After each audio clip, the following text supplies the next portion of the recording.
Okay, good morning, everyone. Thank you so much, Javier, for the introduction. Thank you so much for the invitation to you and to the Institute.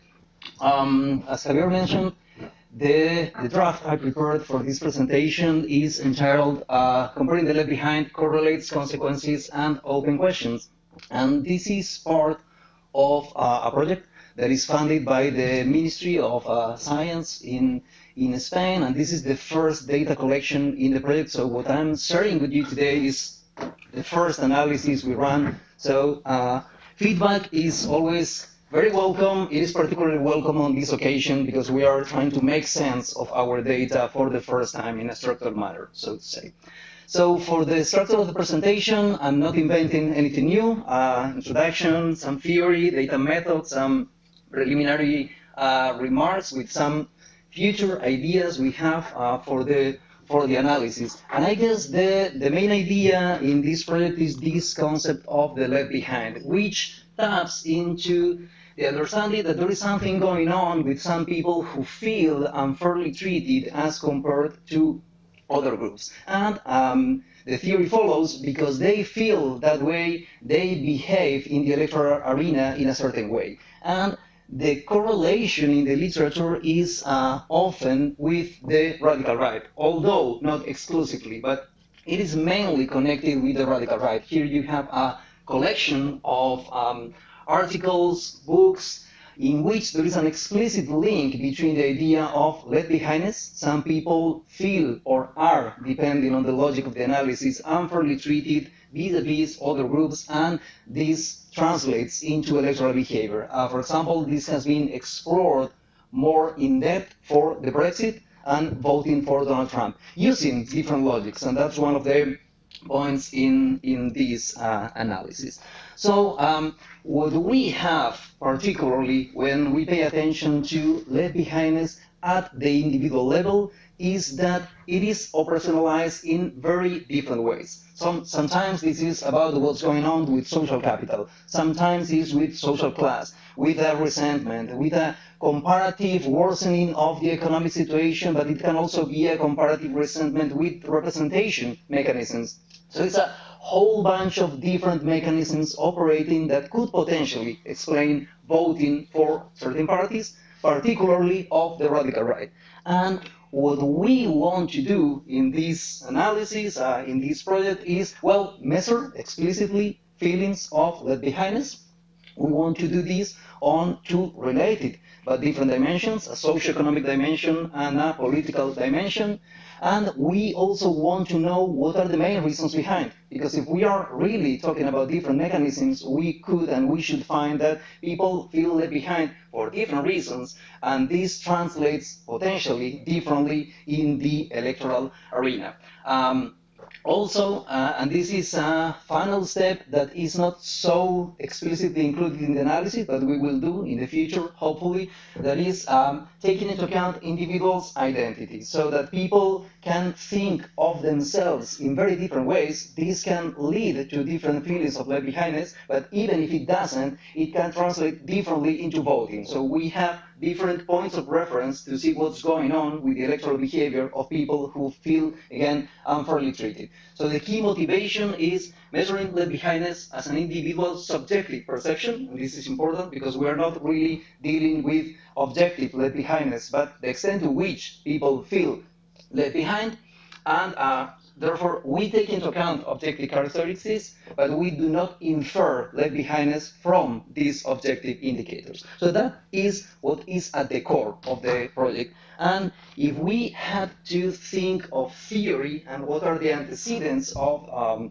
this project, this analysis, I guess the main point is, well, for years, for decades, we had an identifiable party system across European countries.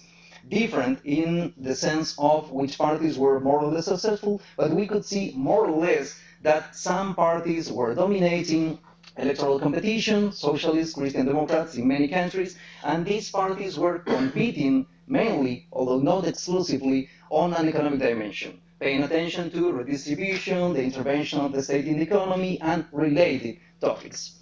However, at least since the 70s, we have a different configuration of political parties. And this correlates with the erosion of the electoral success of these traditional incumbent parties, the socialists and the Christian Democrats. And there are different explanations for it, but basically the trend is more or less like this. This is data from The Economist. The label they use is the hard right, which is not the one we are used to most of the time, but this is illustrative of what's going on. So we have these two party families dominating electoral competition for a long time, consecutively gaining more than 50% of the vote, and starting in this period, we see a different trend. And this correlates with more voting for some party families, such as the Green, for example, but mainly this correlates with more votes for the radical right. So something is going on that changes party system structure, and this translates into more votes for the radical right in comparative terms. We know that the trend is uneven in different countries, and it responds to different time dynamics, but in comparative terms, that's what we have.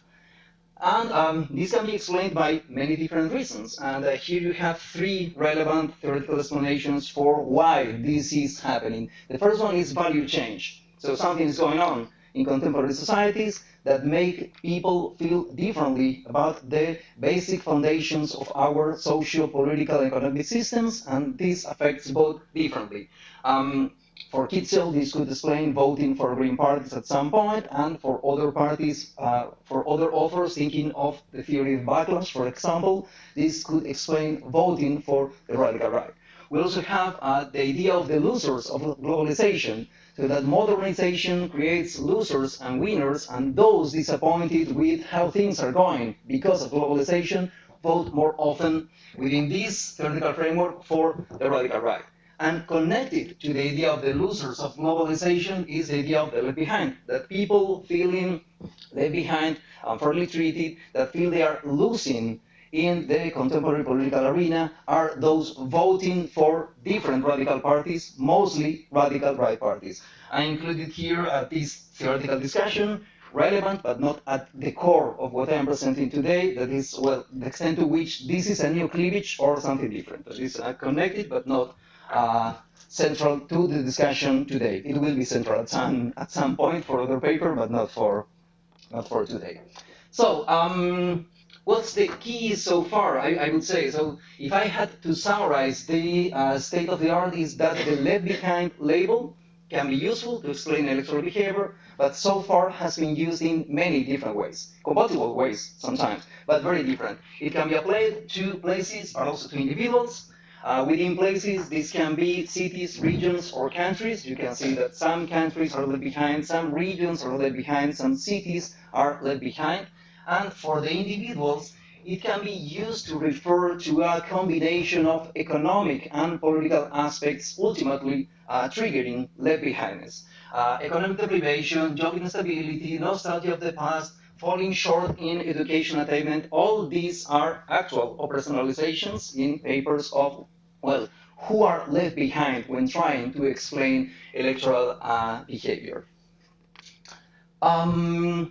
We don't claim there is a single correct way to operationalize the left behind. That's not the point of the analysis. What we claim is that the diversity of approaches is harmful for what we think we know in comparative terms, because we could potentially be explaining super different mechanisms and putting all together in the same basket.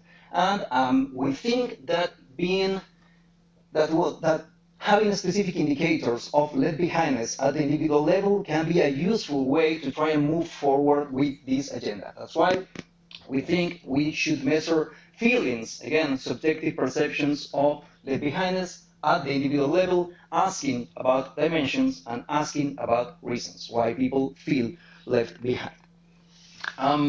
You have this more developed in the paper, but since I don't want to spend a lot of time talking, the main expectations in this analysis are the following. The first one is a general expectation that people feeling more left behind will vote more often for radical parties, both of the left and the right in principle. That this could be a way, because these are people who are discontent, disappointed, annoyed with the status quo, they would more often vote for parties that question the status quo. Radical parties, left and the right.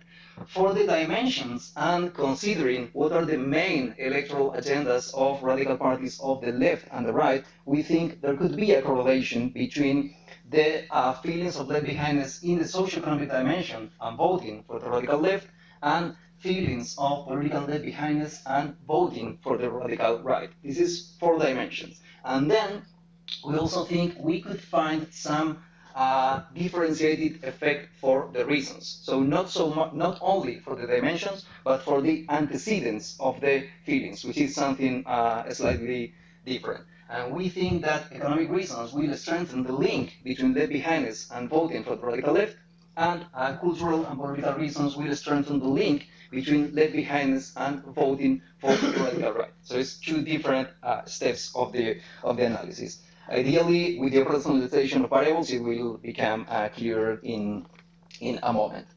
What we did is collected data, online survey data in 5 European countries. So we have Portugal, Spain, Poland, Germany, and the United Kingdom. We use quota sampling strategy to approach census data from each of these countries on age, gender, and education. We also have comparable data with macro comparative survey projects regarding income and ideology, but that was not included in the quota sampling. And the fieldwork was completed in April 2026, so the data is fresh, so to say.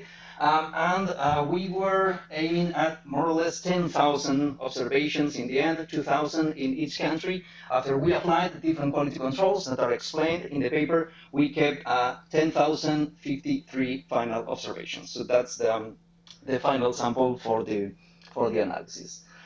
For the measurement, we included a specific block on feelings of left behindness. And at the beginning of this block, respondents would see this prompt. Individuals or groups that are left behind lack the socioeconomical and political recognition they deserve. Taking this into account, please respond to the following questions. We included this prompt because translation was a nightmare, to be honest. So one of the first problems we encounter is that the very idea of the left behind is not easily translated into different languages. So we thought that to tap into the core component of this construct, we should offer a prompt to respondents to improve comparability between cases, because otherwise we wouldn't be sure if this is about the specific label we use in some countries or about the content behind. Sometimes it's not really problematic. In Portugal, we use deixado para trás. In English, left behind. That's fine. But for example, in Spanish, there is not a perfect translation of left behind. We can use dejado atrás, but we don't use that term or we don't use it in our common discussion. So we needed different labels, therefore we decided to include this prompt. And afterwards, we asked about collective assessments of left behindness, so the extent to which respondents thought certain groups were left behind as compared to other groups in the country.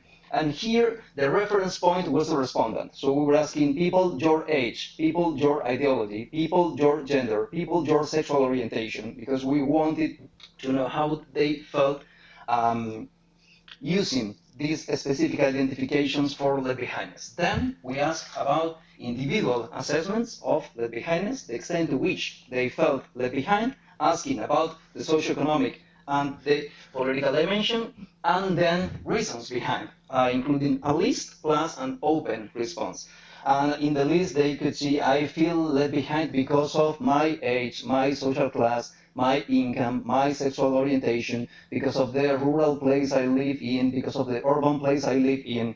A broad list among which they could tick as many options as they wanted. So that's for the identification of left behindness. Here I included some descriptive data, so different symbols for different countries. This is the average perceived group left behindness, and here we are measuring the average for different groups. And it seems as if people were more likely to say that rural populations were more left behind than other groups in more or less all the countries, although you see some interference there, people the same age, people of the same social class, and at the very end, we had sexual orientation, religious beliefs, urban population. The disaggregation of this data is interesting and is included in the analysis because, as you can imagine, people felt more or less left behind because of the sexual orientation, depending on their sexual orientation. So being part of the LGBT community is not the same as saying I am heterosexual in the survey. So we indeed see that this changes, but I just wanted to give you a general impression of what's going on. You have the data in the appendix of the paper if you are curious to know. Just so you have an idea, for example, people declaring they were LGBT, they were much more prone to feel left behind, and regarding age, for example, it was pretty linear. So the younger and the older felt more left behind than people between 35 and 59 years old. I think that was the cut points we had in the survey. Some additional descriptive information. So this is the individual feeling of left behindness. In the lighter part, you have socioeconomic left behindness. The darker colors is political left behindness across countries. So you have Germany, Poland, Portugal, Spain, and the United Kingdom. And you can see different distributions. Okay, so the average are different in different countries, and only in Spain we don't have a statistically significant difference between socioeconomic and political behindness. So people were not responding the same to both dimensions. In 4 out of 5 countries, we see that people were responding different things. So they could make a distinction between feeling left behind in the socioeconomic arena and feeling left behind in the political arena. The highest values are in Spain by far, and the lower values in Germany in this distribution. You also see that Germany and the United Kingdom have the most normal distributions for the responses. If you want to know more about this, I can say more at the end of the presentation. I included in this graphic some information about the main reasons. Okay, so this is disaggregated by countries following the same color code. The size of the circle is the percentage of the respondents declaring that they felt left behind for each of these reasons. And you can see here 2 different things. So what are the main reasons for people to feel left behind, but also the amount of people within each country responding that these were the main reasons. And what you have marked in bold letters with the color of the country is the 3 most popular reasons to feel left behind in each of the countries. So just to try to make sense, so people who felt left behind because of the color or race in Spain felt way more behind than other groups in the country, but this was not the most common response. So for feelings of left behindness in Spain, income, age, and political ideology were the most popular answers. So people, on average, felt left behind because of these things, even if people responding these things didn't feel more left behind than other groups in the country. I hope this is understandable, but it's a combination of the 2 dimensions. If I'm not wrong, age is mentioned in all the countries as some of the main reasons. Political ideology, 3 out of 5. Income or social class in all the 5 countries. And there are some interesting differences, I would say. In the United Kingdom, gender is mentioned as one of the main reasons for feeling left behind in the country. Not all differences are significant. Some confidence intervals are very big because it depends on the amount of people who chose that option. So there is a lot of variation, but this is more or less the general distribution of responses. In this paper, we're not trying to explain feelings of left behindness. We want to explore the consequences of these feelings. Therefore, we focus on 2 main dependent variables. The first one is which party would you vote for, so the traditional list of parties. And we also asked the probability to vote for different parties using the scale from 0 to 10, 0 being I would never vote for this party, 10 being I would always vote for this party. So we have both logistic and ONS regressions. And because we want to make sure if we are measuring something different from existing constructs, we included ambitious battery of controls and related constructs: populist attitudes, relative deprivation, political satisfaction, social declinism, external efficacy, and system justification. So all these were included in the survey. Also, a battery of controls: age, education, gender, income, religiosity, sexual orientation, rural, urban environment, and self-positioning on the left-right scale. For the party family analysis, we took the data from the Chapel Hill Experts Survey to categorize the different political parties. This is for the first part. This is still data methods, not yet results. You see that both data from factor analysis and some basic correlation analysis indicate that we are not measuring the same or exactly the same using a different label. You see that the highest correlation is 0.35, which is high, but it's not immense. And this is for the correlation between economic left behindness and relative deprivation. So these two dimensions come closer, but they are not the same. When we ask, they are not the same. They are not the same in people's minds according to the responses in the survey, which is a different thing probably, but that's probably the most accurate formulation. With system justification, the association is negative because they are measuring opposite constructs, but that's the general picture for this basic analysis. Moving to the results. Aggregated data, fixed effects, at the country level, voting for the radical right, radical left using the categorical response, we see that both dimensions matter, that the effects are stronger for the radical right, and that the effect of political left behindness is particularly consistent. So feeling more left behind correlates with voting for the radical right, and to a lesser extent, it also increases the likelihood of voting for radical left parties, and is, as expected, negatively correlated with voting for all the other parties.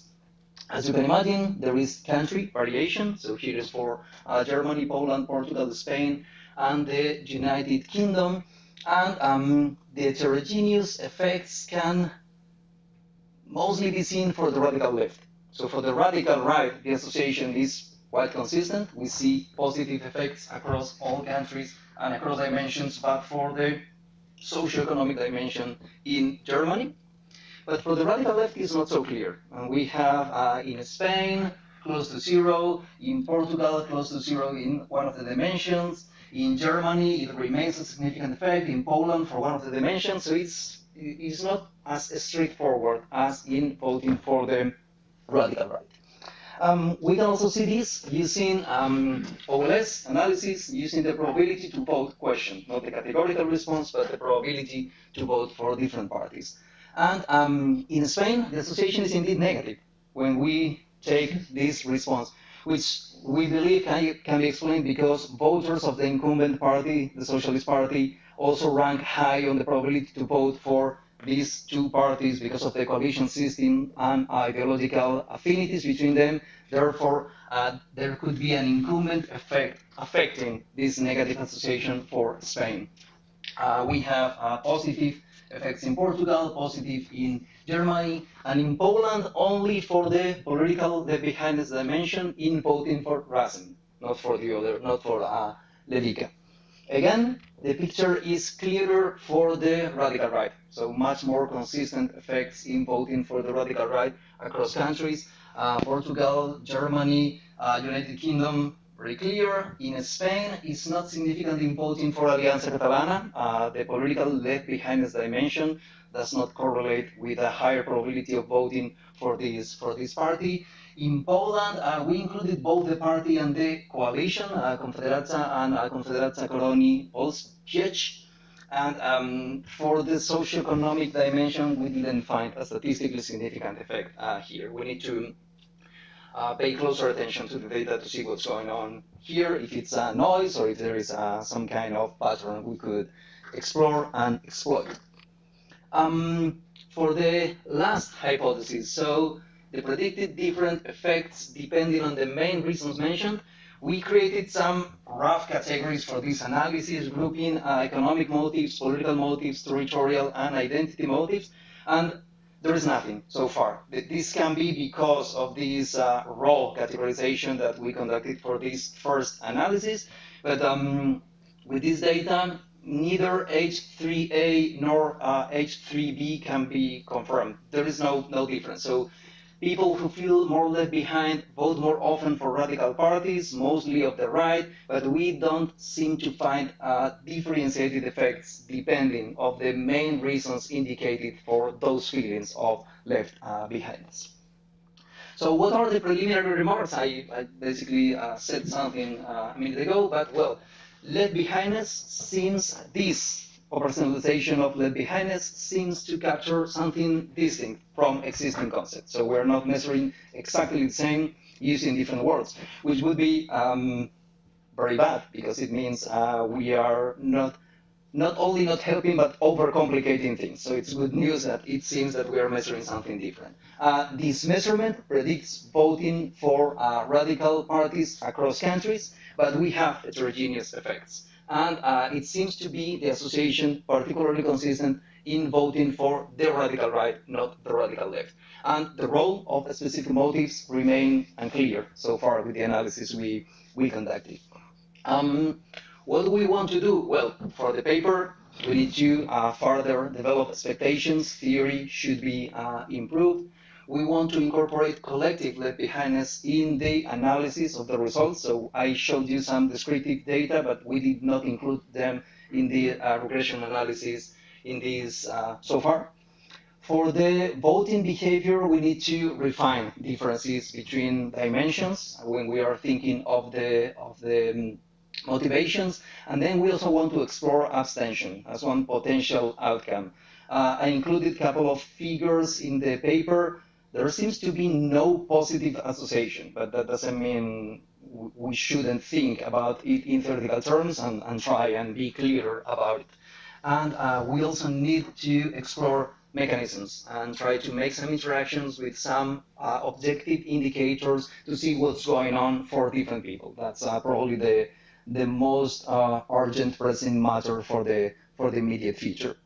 And with this, I finish my presentation. Thank you so much for your attention, and thanks again for being here.